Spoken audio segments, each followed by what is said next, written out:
2 fun days of Eagles practice against the Patriots. It was fun. It was a lot of fun. It was. I didn't think Tuesday's practices was as spirited as Monday, but overall, pretty good.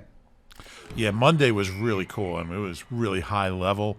I thought Tuesday didn't really approach that, and it was shorter. We were joking that Monday was Bills practice, and Tuesday, which was about an hour 20, Monday was about 2 hours, just over 2 hours, I think. Tuesdays was Nick's practice, but it was good work. It wasn't quite the level of Monday, but it was good work. You get a lot out of these sessions. The players will all tell you how much they value this work. I think anytime you're going up against different looks and different schemes and different players, guys with tendencies you're not familiar with, it's better than just seeing the same old faces every time. And it was a lot of fun. We'll do it again next week with the Jets. Yeah, I'm looking forward to that. This is Eagle Eye Podcast with Reuben Frank. I'm Dave Zangaro.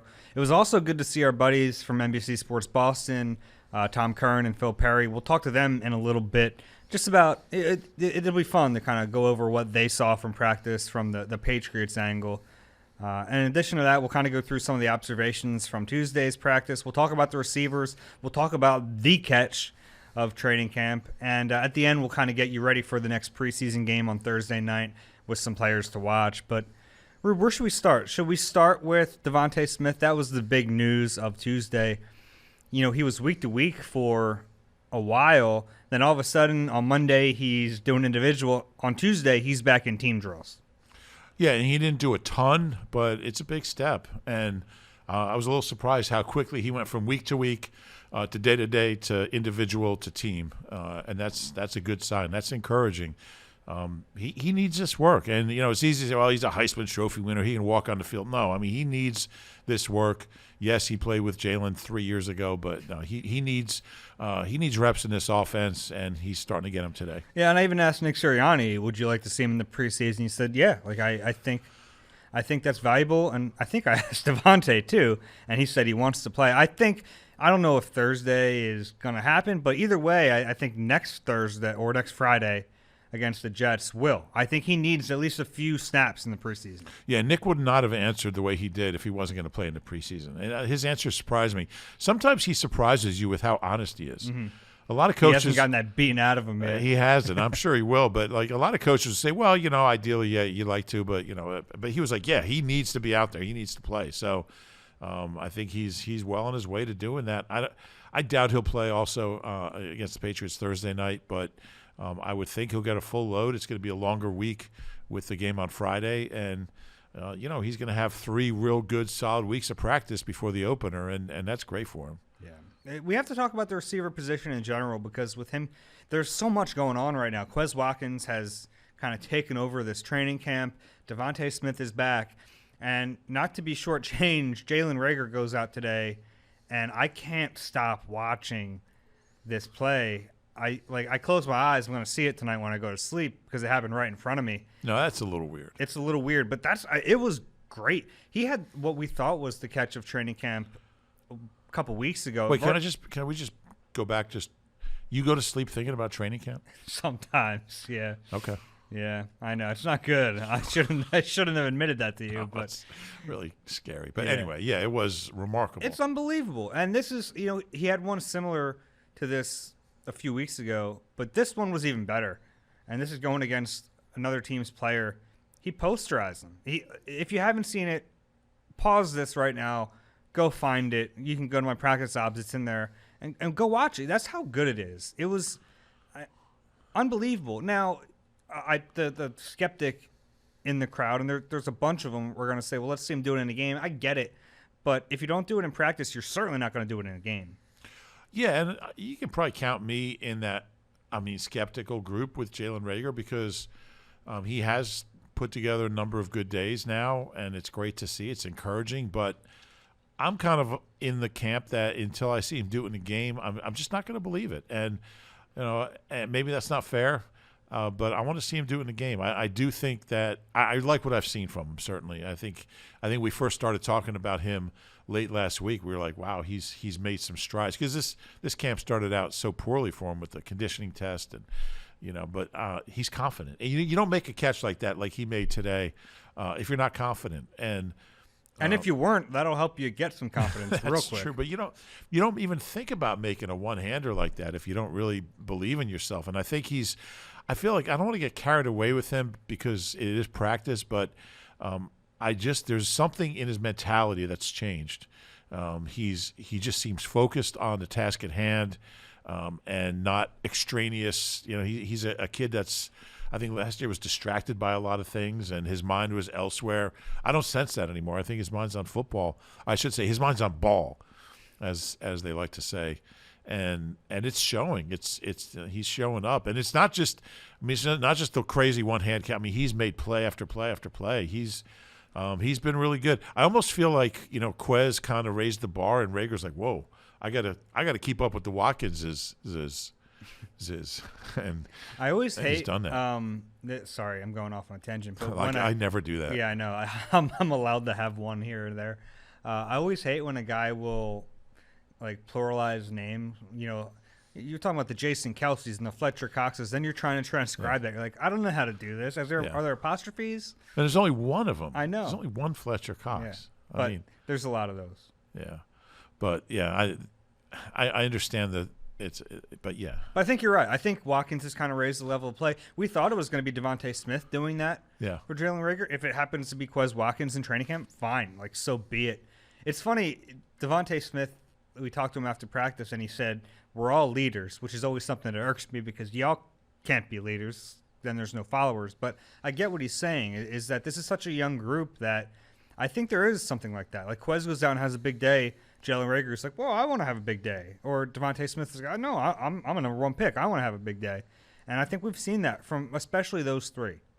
And I know there's been a school of thought that the Eagles should go out and get a veteran wide receiver. I don't believe that. I don't think they need it. I don't think, I think it's a very focused, very determined, very motivated group. They work hard. I don't think they need just a 30-year-old guy just to, Kamar Aiken or some guy just to come in here and. Alshon is available. Yeah, he is. Are we allowed to say his name? Yeah, sure. Okay. Who name dropped him today? Greg Ward? Yeah. Greg Ward name dropped Alshon. That was interesting.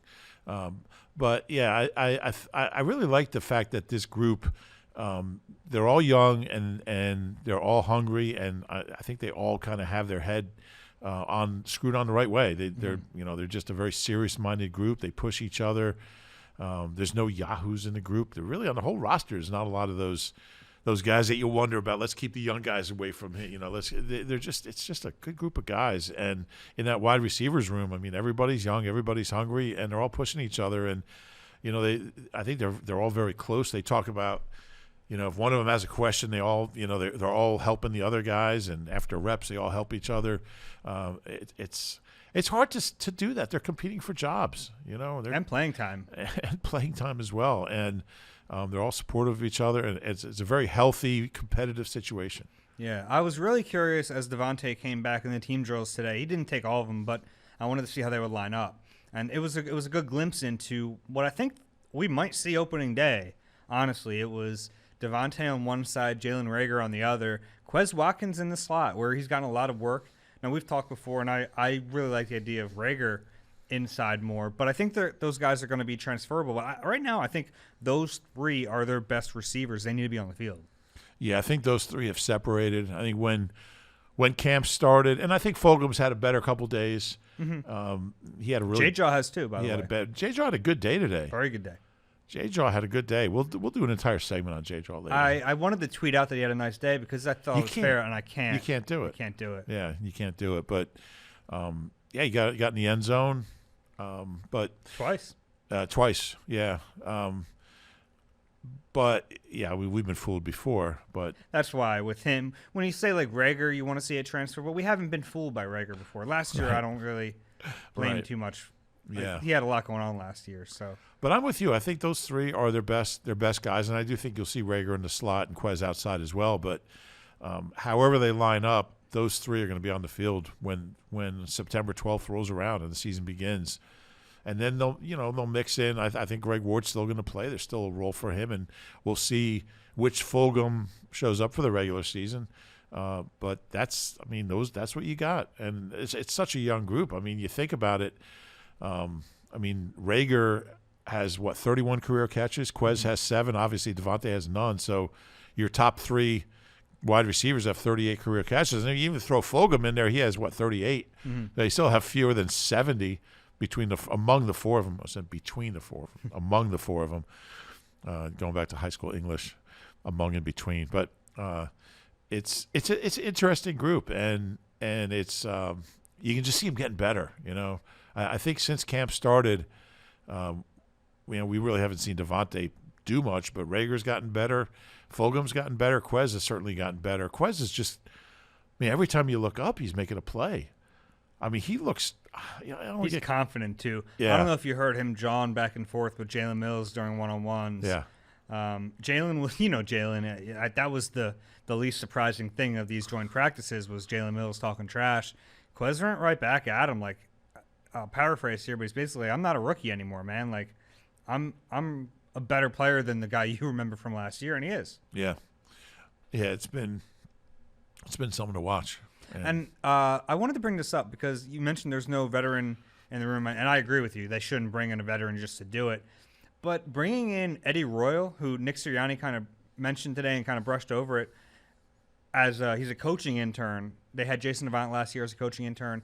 Eddie Royal, who's a relatively young guy, not that far removed from the league, I think that might help. I watched him after practice today with Fulgham and J-Jaw for like 45 minutes. Going through extra technique. I think having a guy like that around can almost fill that veteran receiver void in the meeting room. Interesting. Yeah. I was actually watching him too during practice because Nick mentioned him, so I wanted to keep an eye on him, and he was terrific in practice. Yeah. Just his, you see a guy who's pointing out little technique things and but supportive and just behind all the guys and but at an age, like you said, where he can relate to them and they look at him as, as a coach, but almost as a peer, age-wise. It was fun to watch him. And, that minority coaching program has developed a lot of coaches that have become full-time. Yeah. Deuce, Deuce We've seen some come through here. Yeah. Yeah, no some doubt. haven't worked out. No. But it's good because, it shows, I think a lot of guys find out if they want to be coaches or not, and it's a great program. But I think Aaron Moorhead is a good coach, but having a guy like Eddie Royal is really invaluable. Yeah, I wanted to kind of just go through some observations from today's practice, but also observations from the overall 2 days. First, I thought the Eagles had a really good showing against a team we know is at least well coached. They might not be very good, the Patriots, but we know they're a well coached team. I think they might not be very good at all. Yeah. But I think that's possible. But I thought the Eagles clearly dominated. Just talking about the ones, I thought the Eagles' first defense had a really good couple days. I agree with that. Really? Especially the line. That's where it starts, obviously. But even the linebackers, I thought Singleton had a good couple days. I thought Eric Wilson, he had a couple picks. Yep.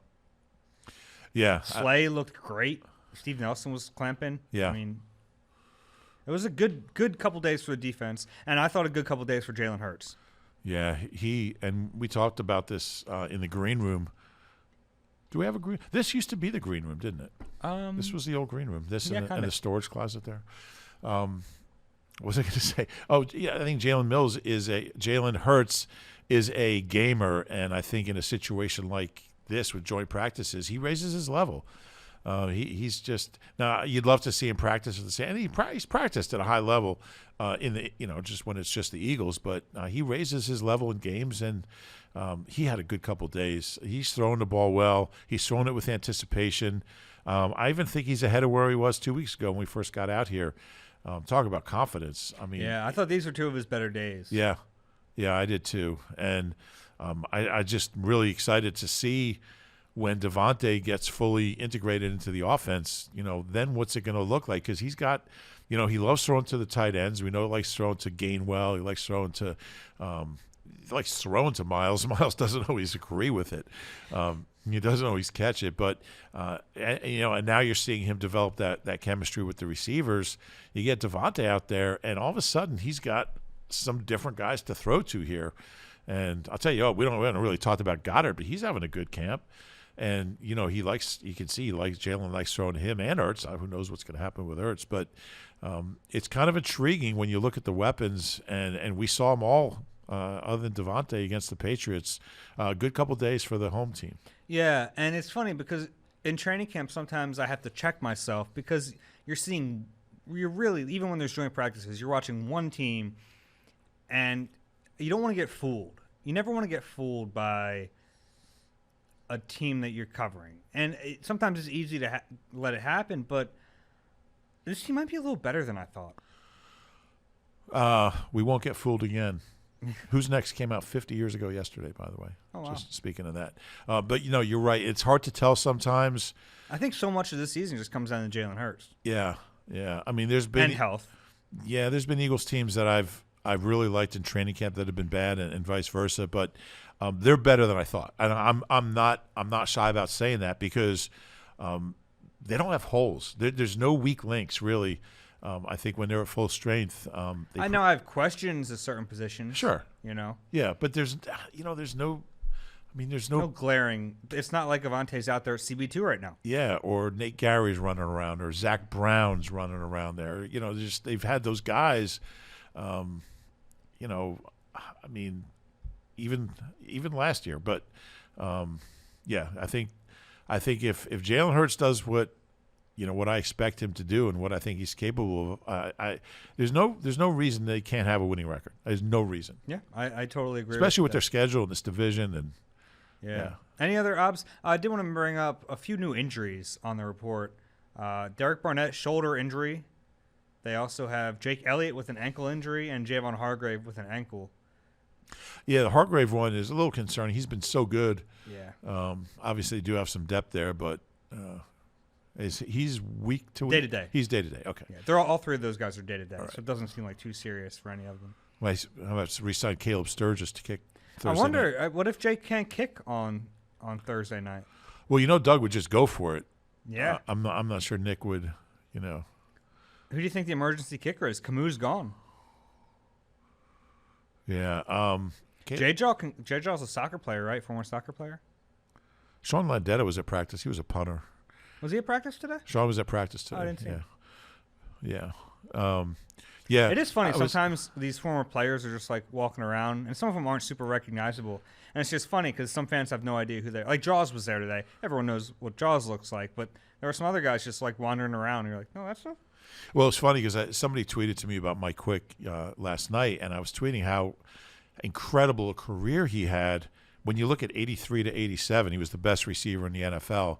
And he didn't really have a great quarterback because he had Jaws when he was like washed up, and then he had Randall before he was really ready. And then I see Mike and Jaws walk up together. And I'm like, I hope Mike saw the tweet, but I really hope Jaws didn't see the tweet.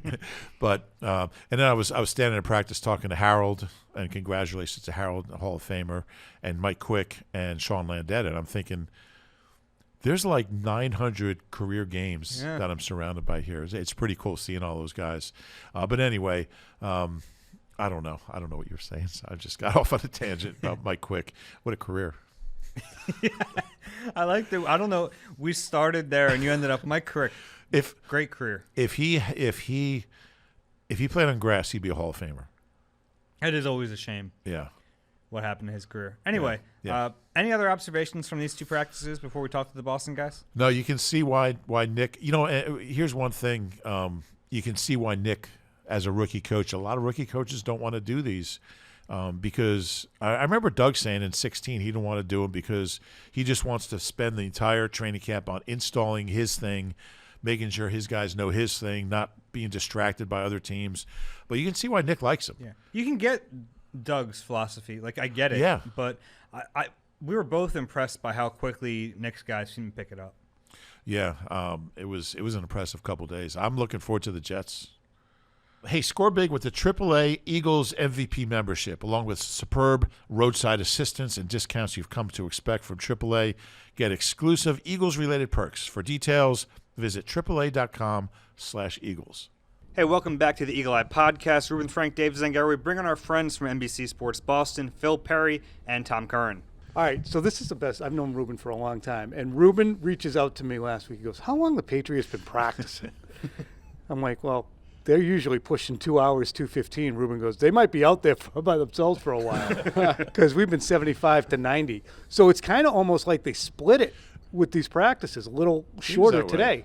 Yeah, Monday was a good 2 hours, maybe just over. Today was what, an hour 20? Hour 20. I think so. It was like yesterday was Bill's schedule and today was Nick's schedule. I thought they might split the difference and go like 150 for each practice, but it seemed like they each got a day. So what stood out? See, we are completely and entirely, Phil, quarterback-centric right now. It's all we talk about. And we are witnessing a quarterback competition for the first time in 20 years.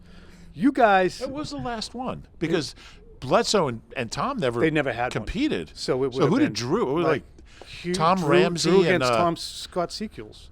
Wasn't Tom Ramsey and Tommy Hudson? Yeah, Tommy Hudson.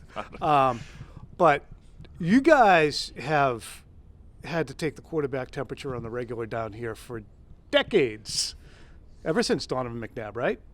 So what should we be looking for? Are you a big rep guy? Because that's what we're talking about right now. We talk Phil, a lot right? about who's repping with whom and what's the offensive line look like and who is this guy throwing to, who's that guy throwing to. But in your experience, what matters when it comes that to a matters. You know what's quarterback funny? competition? I actually asked you about this yesterday, Phil. I noticed that a lot of the Patriots receivers, like their top guys, were getting a lot of reps with Mac Jones. And it was kind of throwing me off because I'm watching the Eagles' second and third string guys get roasted. I'm like, oh, wait a second. They're going against the ones. But it seems to me like they're trying to figure out what they have in Mac. So they're running those ones a little deeper. I don't know if that's the way they normally run, but that's the way it looked to me. I think that's part of it, right, Tom?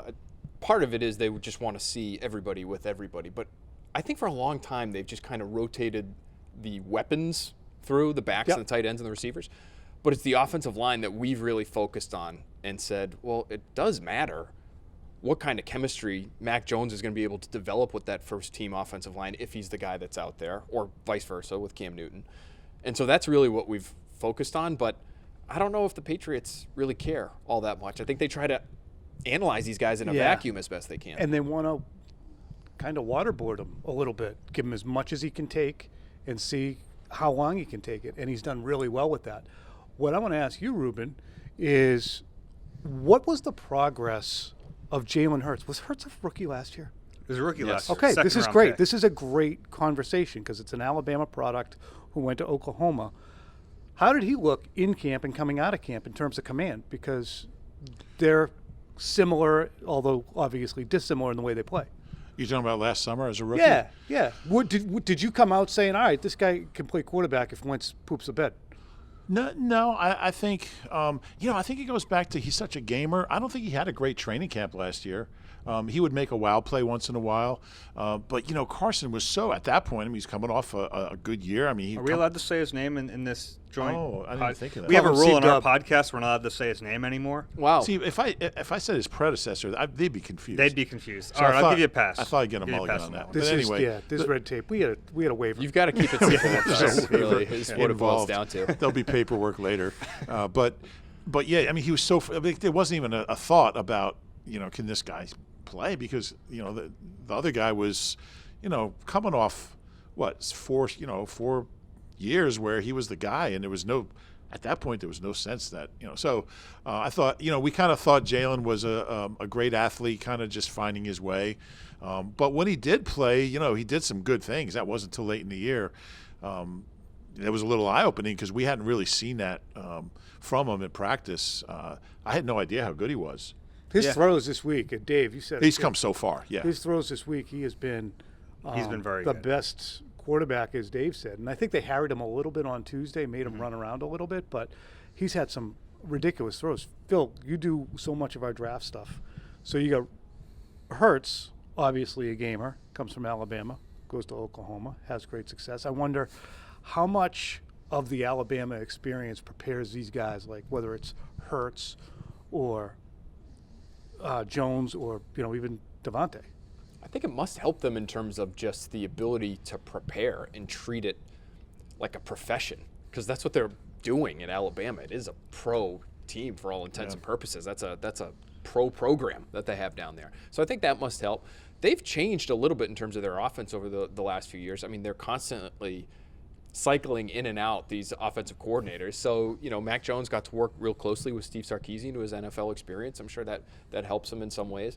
And I wonder, what's interesting to me is, yes, their backgrounds, but they're so different in terms of their style of play. And I feel like Hurts was helped so much because of his mobility last year. Those were some of his best plays, probably, right? I mean, we weren't following it as closely as you guys were, but It sounded like as a thrower, he wasn't fully there yet. But he's this great athlete who could extend plays, and Mac Jones isn't going to have that to lean on as a rookie. When things break down, what do?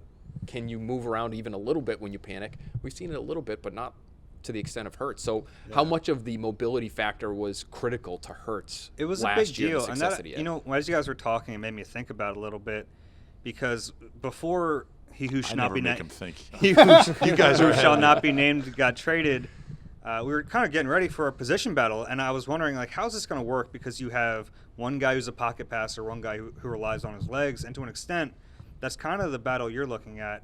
I know Cam's older, but he still relies on his legs quite a bit. So I think it's probably tough for the coaching staff to really gauge it, right? Because so much of Cam is, I know he's a different type of runner than Hurts. That's what's wild about even drafting Jalen Hurts in the second round when you already have Carson Wentz, because Wentz obviously has mobility. It's more understandable, but a second-round quarterback for a guy who you've devoted so much to, who's kind of mobile already. I mean, with the Patriots, it's clear that they want to return to what they were. Cam is making a cameo, and he's going to be out the other side. But it's classic Boston humor. It's you have to go up there to get it. But I think it's really interesting to look at how these guys develop. One other guy that I want to hit for our purposes. Yeah. You were about to say something. No, I was just going to say, it's interesting to me that, covering the Eagles, I mean, I've covered Randall, Michael Vick, Donovan, and Jalen Hurts. So three of the greatest running quarterbacks ever. And in each case, especially with Randall, I mean, when Randall was the MVP, I mean, he ran 12 times that year. And Donovan in the Super Bowl season, I mean, if you take the kneel downs out, I mean, he ran 30 times all year. So now Vic was different. He always, but I think for the most part, in terms of long-term development, the more you can take a guy like that, all right, keep the athleticism and have it in your back pocket, but you got to be a passer. And that's the process we're seeing with Jalen. What's wild, too, with Cam is he is a worse thrower than all of them. McNabb, Vick, and Cunningham. Worse thrower than all of them. And that's probably part of the reason you still see him running for 600 yards at the age of 31 last year and 12 touchdowns. But you can't live like that. No. You can't live like that. Should we ask about Nelly? Oh, we have to. So, I don't know if you guys saw this, but the one-on-one today. The most Nelly rep I've ever seen in a practice.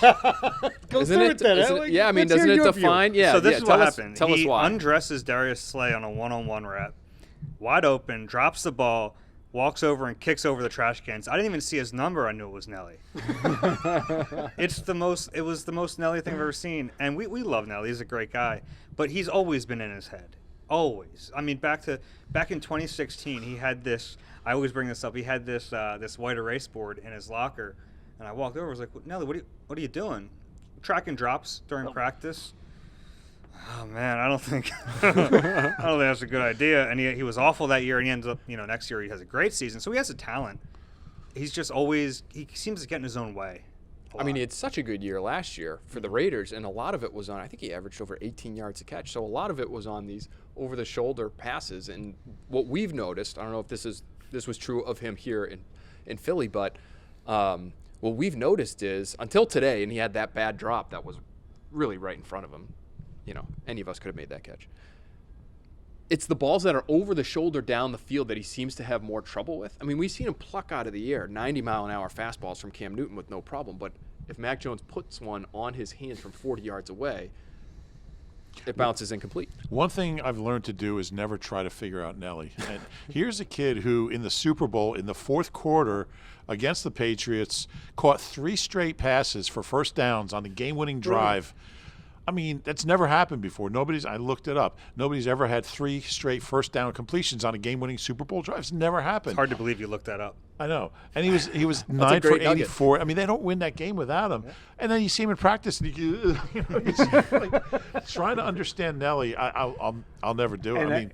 and I know, just having observed Bill Belichick as long as we have, somebody burns him, he's like, I got to have that guy. I got to have that guy, which has to be part of the reason that Nelson Aguilar is here. Do you believe that to be the case too? Oh, yeah. I mean, it was a dire need in their offense. Yes. They have, But it's a without him, they have crap no ton of down money the to give field him. threat. Yeah. Yeah, he got But- paid. And that was after, I mean, he got paid peanuts in that 1 year with the Raiders. It was a veteran veteran minimum deal, Veteran yeah. minimum deal, yeah. So You he's can't talented. spend that kind of money on a talented wide receiver and Hunter Henry and Jonnu Smith, and then roll Cam Newton out there on, past. He's got to be out of there ASAP, because if he can't maximize, and this is nothing that we haven't said before, if he can't maximize the investments, what are we doing? What are we doing? Speaking of investments, they had made a defensive investment. Guys in Philly, like you guys are further away. The Philly people who have to listen to this, we're sorry, we're going to keep asking questions about old Philly guys. Jalen Mills, give us the skinny. It's funny. got paid. I was talking to some guys the other day, Philly beat writers, and we were saying it was funny because early in his career, Jalen, he was an all right corner. He played nickel a little bit. But for years, we'd ask Jim Schwartz, like, why isn't a safety would go down and be like, why isn't Jalen moving to safety? And they acted like it was the craziest idea they'd ever heard.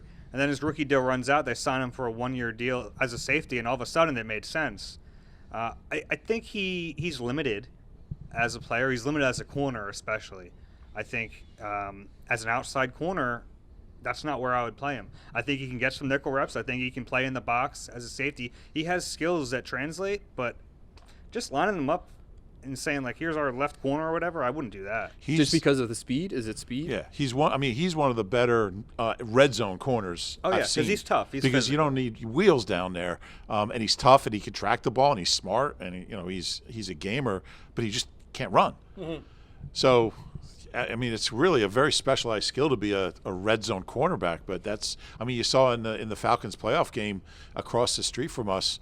In 2017, on the last play of the game, Matt Ryan to Julio Jones, and from the 3-yard line for the win, and Jalen Mills goes up with Julio Jones, and the ball falls incomplete. And the Eagles go to the NFC Championship game without Jalen Mills.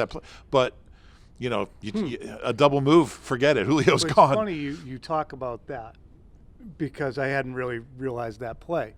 When Belichick shops for any player but defensive back, sometimes he does it with matchups in mind.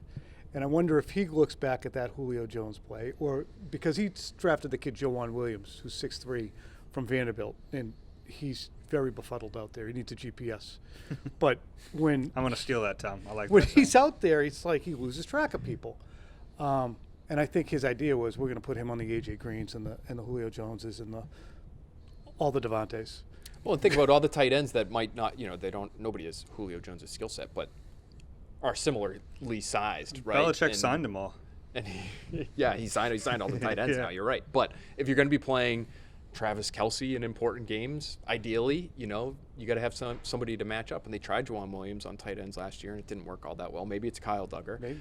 But I think he just feels like you got to have a million pieces to throw at this. I have a question about the Eagles secondary, because the Eagles made a big investment in Darius Slay, and now we have the Stephon Gilmore contract, quote-unquote, hold-in happening. And those guys are basically the same age. And I think in a perfect world, I don't think he's going to get this. I think in a perfect world, Gilmore would get that Slay contract. Perfect world from Gilmore's perspective. He deserves it based on merit. Well, how has it worked out? Would the Eagles say that was a good investment by us? I think so. Last year he probably didn't play to his previous level. He wasn't a Pro Bowl or All-Pro type player, but they also, they put him out there by himself. He was man against everyone, and he lost some. He lost some. DK Metcalf was a rough game for him. Devontae Adams was a rough game for him. But other than that, he locked down some really good players. He's clearly their best corner, and I thought tell me what you guys thought. I thought he played really well in these two joint practices. He was pretty sticky. He's handsy. Yeah. He's excellent, but yeah. he got called for penalty, I think, today in the one-on-ones with Aguilar. Maybe that's but just a tone setter, because it was the first route of the day, and he had 2 really good reps against Aguilar yesterday. Yeah. He's the one who's been going against Yeah. Aguilar And the Aguilar, last couple for days. whatever you say about him, in a tight window like that, he's tough to clamp on, because he can move a little bit. He's Yeah. quick. So I think the big thing was Slam. How many picks did he drop? 3 or 4? Yeah, he only had 1 interception. He hasn't really had a lot in his career other than the 1 year. He had like 8. Yeah. I think 8 of his 10 career picks were in one season. But he's pretty solid. And I think Steve Nelson surprised me. He's been pretty good. It's probably their best set of cornerbacks since Lito and Sheldon. Yeah. Lito Shepard and Sheldon Brown, and that's going back. They haven't had good cornerbacks. It was a low bar. But I mean, Well, it's Darby and Jalen Mills, he won a Super Bowl with them, but these guys are better. But it's like, it's such a coin of the realm to get one of those 5 or 6 long, angular, sticky corners like Slay or Gilmore or Ramsey or, even a guy like Malcolm Butler, and they got J.C. Jackson now. Those are shorter, 5'10", effort, scrappy, gritty guys who aren't like that cruise along kind of corner that don't look like they're even trying, and they're running the routes for the players. Yeah. But one thing about, if you have Fletcher and Brandon Graham and, Javon Hargrave, if that's your D-line, and Josh Sweat and Derek Barnett and Milton Williams and et cetera, Ryan Kerrigan. There's a lot. If that's your D-line, your corners are going to look good. What are we going to see for Eagles reps from the ones on Thursday night, do you figure? I think it'll be similar to the first game. They played Maybe like a little 2 series, more. maybe a little bit more than that, maybe a quarter. The first defense, most of those guys only played 1 series. Yeah, and honestly, I don't know how Belichick looks at it. I do know how he looks at it because he does joint practices every year. But Sirianni clearly favors them to game reps in a lot of ways. So we might. The game that we see on Thursday might be nowhere near as competitive as the practices we just watched. Yeah, Belichick is the same way. Just because you can manufacture everything, every matchup, every situation, 3rd down, red zone, 2-minute. Whereas in a game, he told us the other night after their first preseason game, they ran a 2-minute drill first series of the 3rd quarter just because they didn't get a chance to do one What do you say? at the end of the first half. Is that what he said? Oh, well, so that was different. That was there was a catch that should have been called a catch that was not called a catch, and Bill didn't challenge. He was asked after the game why he didn't challenge. He said, because I didn't feel it. But if you dig a little deeper into like the logic of it, I think he would have rather seen Mac Jones in a 3rd down situation, which I think is what it brought up, than 1st and 10 from the 40. Like, he doesn't care about it. He wants everything is situational with him. 3rd down, 2-minute red zone. Nick made a great point this morning. I thought it was really interesting. He said they'll basically be more vanilla in the games than in the practices because 31 other teams can see the games. Only one other team gets to see the practices, and they don't play them. So, they're running more of their stuff over there than over there. What's interesting, though, to me, and why I'm wondering if they Which, if I paid money for a ticket to the game, I'm not sure I want to hear that. Right. But I think when you look at this game, I didn't think Tuesday's practice was energized enough for the Patriots to stand down and say we're not going to take it serious on I agree with Thursday. that. When I heard they were doing red zone, I thought, all right, this is going to be a fun practice, and it was, So I thought Monday's practice was really special. Monday was It good. really and I'm cool. like, oh, wow, tomorrow's going to be another slobber knocker. Right. But they had a walkthrough basically on Slobber knocker? Slobber knocker. Okay. They had a walkthrough on, Patriots did, on Sunday. Came down here, hard practice Monday. Kind of, 70% Still fully practice. padded. Yeah, if it wasn't was full warm. pads, it was But then warm. But I just would really like to get more intel on the quarterback situation. that's what it all comes back to for us. And it's disappointing a little bit to hear that we may only see a couple more drives of the Eagles' best defenders, because even if Mac Jones is out there and he's not with the first-team offensive line, you'd love to see him go against real NFL players, starting caliber guys, and see can this guy actually do it. The good news is the Eagles are kind of deep on their D-line, so I'd imagine you still see good talent up front. See him avoid rushes. I was really impressed by their defensive line. You rattle off all the names, Reuben, and it's like I don't look at the depth chart, all that often. But when you rattle off those names, I'm like, okay, now it makes sense why they had 2, I felt, really good days of practice these last 2 days. Yeah, and they're loaded, and they're deep, and they're veteran, and it's going to make their linebackers and secondary better, just having a D-line like that. Yeah. I have one weird question. In red zone today, it seemed like the Patriots were throwing a lot of short passes short of the goal line. Was that is that normal? I don't think I've ever seen a red zone period like that. I think part of it is they don't have their tight ends. Okay. They can't do so I think there was the coverage was good in the 7-on-7 stuff. Yeah. I think that's what I'm kind of referring to because that was where they were really checking it down. Oh yeah, and Kayvon Wallace was great about it after practice. Some of the quotes, I don't know if you saw these, Tom, but he's talking about chirping Cam Newton, on the field, people, I guess, heard in the crowd that he was calling Cam Newton the check down king. And so he was asked about it after practice. He said, hey, I mean, he was throwing, the running backs all the time here. And so I felt like he really mastered it. So I wanted to call him the check down king. And he wasn't wrong. I mean, Cam Newton, I think on like 5 of his 11 or 13, somewhere in there, snaps in 7-on-7, they were targeted to running backs. And so that's one of those things that I always wonder how the coaching staff in New England looks at those plays. Is it a good play because you got something when nothing was there, or is it a waste of a rep because you just took the easy way out when really you should be challenging and trying to figure out what people can do in those spots? It's funny. We're having this conversation. People sometimes give you something on Twitter to think about and helps you to explain something. Somebody said, don't encourage them. How come the checkdowns from Cam are bad, but the checkdowns from Mac are good to you guys? And I think part of the explanation is they aren't necessarily checkdowns with Mac. With Cam, they definitely are because wait. And the guy who he throws it to is squared back, shoulders squared to the line of scrimmage. It's clear he's sitting down as the safety valve. With a lot of the stuff that Mac's throwing short, it's not a check down if the guy is hit in stride and still in the course of running a route. You know what I'm saying? There were a lot of times during these practices I'm watching Cam going, throw the ball, dude. Have you guys seen, that's an epidemic for him. Like, throw the ball. What are we, we're wasting practice reps out here. If you're going to hold the ball for 14 seconds and complete a pass, what are we doing? And Mac Jones had a few of those today on Tuesday. He was, I thought, better on Monday. But he had a few of those, and Tom's right. I mean, it's just something that they both have dealt with, but Cam, I think, more than Mac over the course of the last few weeks. Killing them right now. It has to be killing.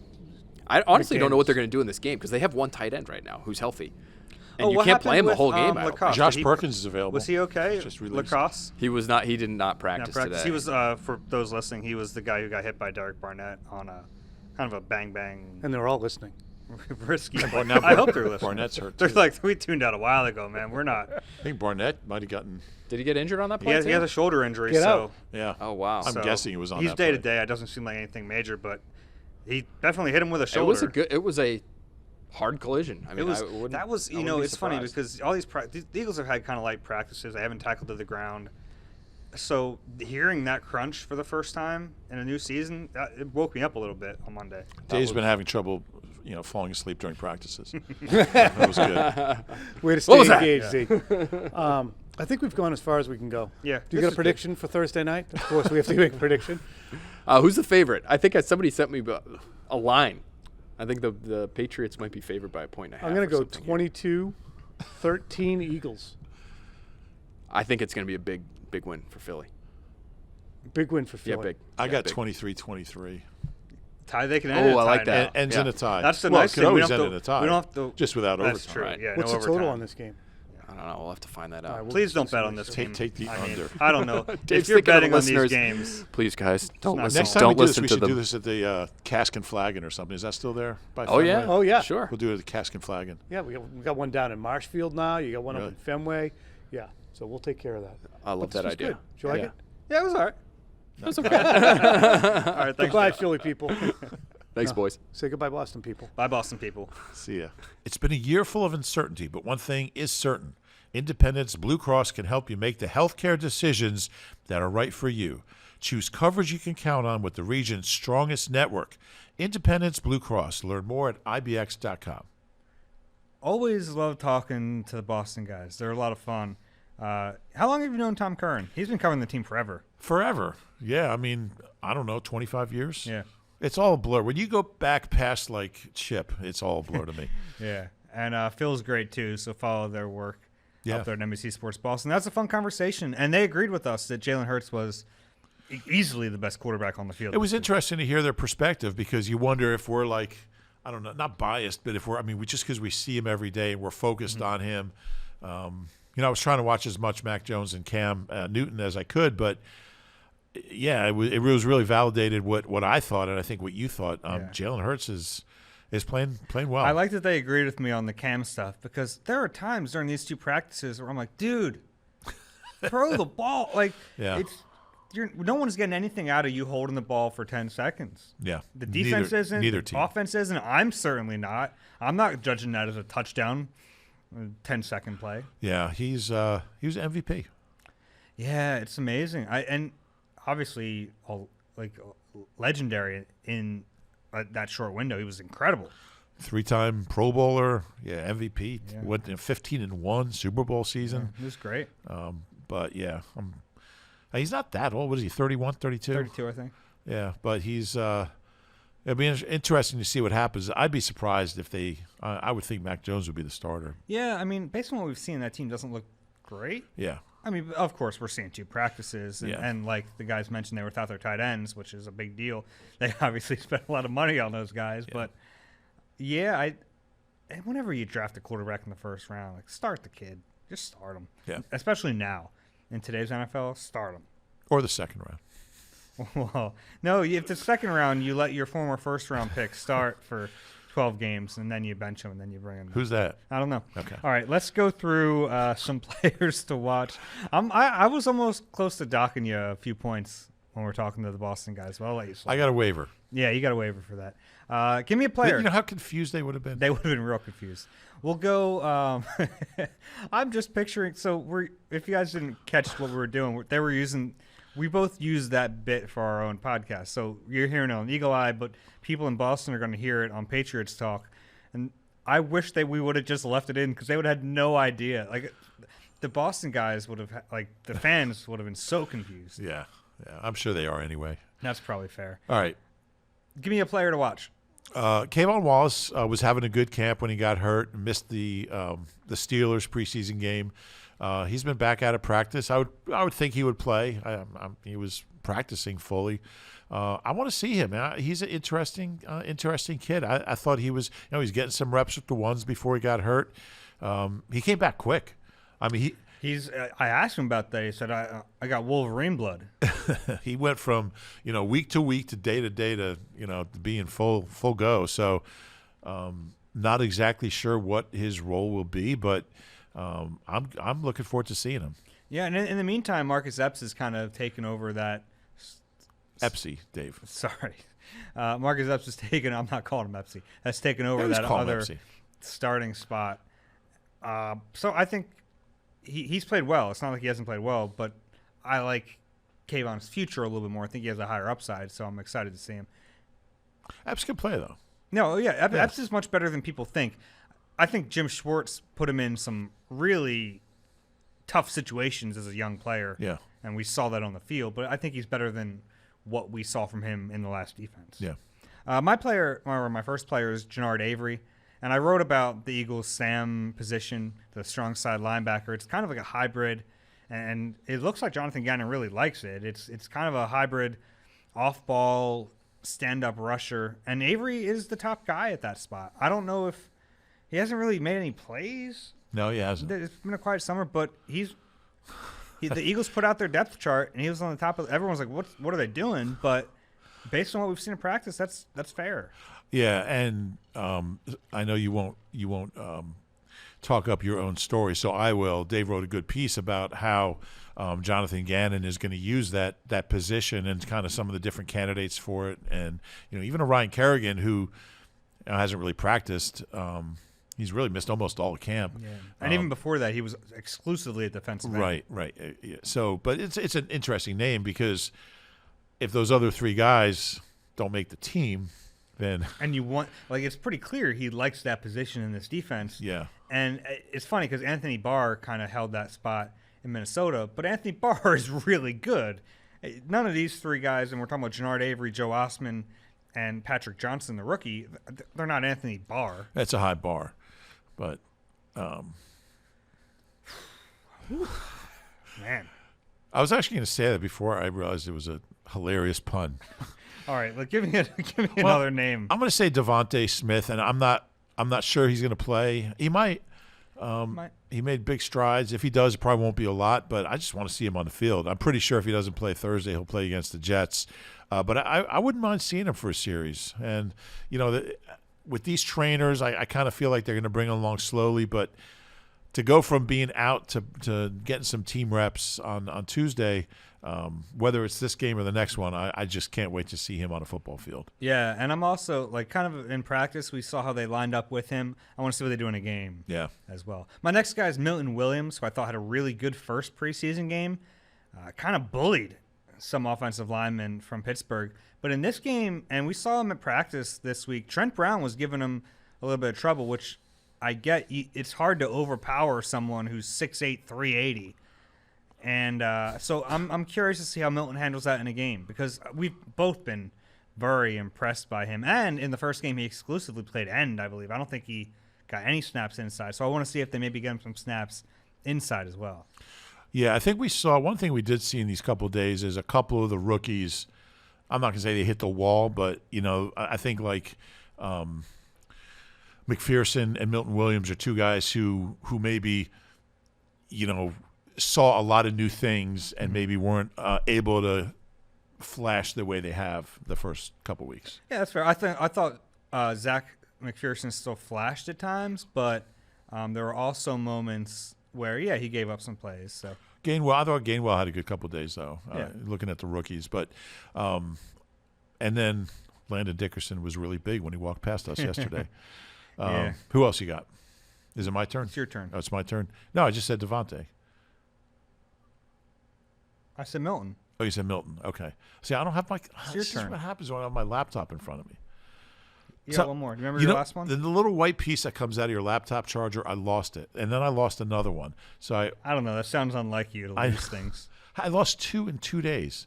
So I'm supposed to get the new one delivered today, but until then, I've got to really meter my Can I my tell laptop a usage. story? Oh, no. Dave's going to tell a story. I know this is such a long podcast already, but I'll tell it quickly. The time when we were at lunch together, and we were at the Navy Yard, we were eating lunch. Oh, okay. And Rube couldn't find his keys, and I drove over there. So I gave him my keys to go into my car to look for his keys. He came back with 0 sets of keys. So I had to go back out and find my keys and his keys. That's a good microcosm of of you losing things. Yeah, losing. See, I don't like the phrase losing things. What do you mean? I don't know. Misplacing things. Yeah, maybe just kind of weird things just happen.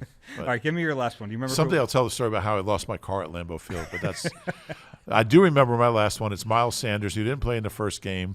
I don't know if he'll play in this game. I would think he would. I would think they want to get him some run. I understand they want to get him healthy to opening day, but I want to see him catch a pass. I'm getting, I don't want to say alarmed, but certainly concerned about his inconsistency catching the football, especially considering how much he's worked on it. I don't want to say that his rookie year was a fluke, but obviously last year he didn't catch the ball the way he had his first year, and he hasn't caught the ball well this year. I know he can run the ball. I know he can. He's looked great running the ball, but I want to see him catch the ball. Yeah, it's becoming a little troubling, and he's the only player in that last game who was healthy and didn't play. Yeah, Yeah, which is weird. I get it at that position, but I would like to see him play. My last one is Jalen Reagor. And I do think, I do think a lot of this training camp is about keeping this team healthy.